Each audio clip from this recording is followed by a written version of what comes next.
যুব নেতৃবৃন্দ ও আমার সামনে উপস্থিত হয়েছেন সংগ্রামী ছাত্র বন্ধুরা। সংগ্রামী ছাত্র বন্ধুগণ, আমরা বাংলাদেশের কখনই ভারত বন্ধু রাষ্ট্র হিসেবে তারা নিজেদের পরিচয় প্রকাশ করতে পারে নাই।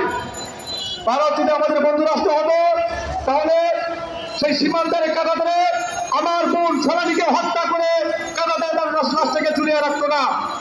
ভারত যদি আমাদের বন্ধু হতো তারা আন্তর্জাতিক আইন অমান্য করে বাংলাদেশ ভারতের যে যৌথ দেশের নদীগুলোকে মরিভূমিতে পরিণত চক্রান্ত তারা করতো না।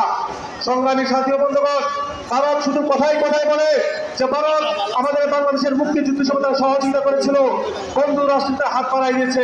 একথা সত্য, ভারত আমাদের মুক্তিযুদ্ধের সময় সহযোগিতা করেছে, কিন্তু তাদের মতলব খারাপ ছিল। ভারতের মতলব খারাপ ছিল, তারা মূলত এদেশের জনগণকে যুগ যুগ ধরে শোষণ করার জন্য তারা বাংলাদেশের স্বাধীনতা মুক্তিযুদ্ধের সময় তারা সহযোগিতা করেছিল। আজকে তারা দায়ী করছে, তারা সেই বন্ধুত্বের লেভেল লাগিয়ে আজকে তারা সহযোগিতার মূলা ঝুলিয়ে আজকে দেশের জনগণকে যুগ যুগ ধরে শোষণ করে আসছে, এদেশের জনগণকে নিপীড়ন করে তারা করার চেষ্টা করতেছে। সংগ্রামী সাথী বন্ধুগণ, আজকের এই প্রোগ্রাম থেকে স্পষ্ট ঘোষণা করছি, আমরা ভারতের আধিপত্যবাদ মেনে নিব না। আমরা পাকিস্তান থেকে স্বাধীন হয়েছি, ভারতের আধিপত্যবাদ আজকে গ্রহণ করার জন্য নয়। সুতরাং প্রত্যেক যুব সমাজকে বলছি, আপনারা আজকে ঐক্যবদ্ধ হন। ঐক্যবদ্ধ হয়ে আমরা যদি ভারতীয় আধিপত্যের উপর দিতে পারি ইনশাআল্লাহ।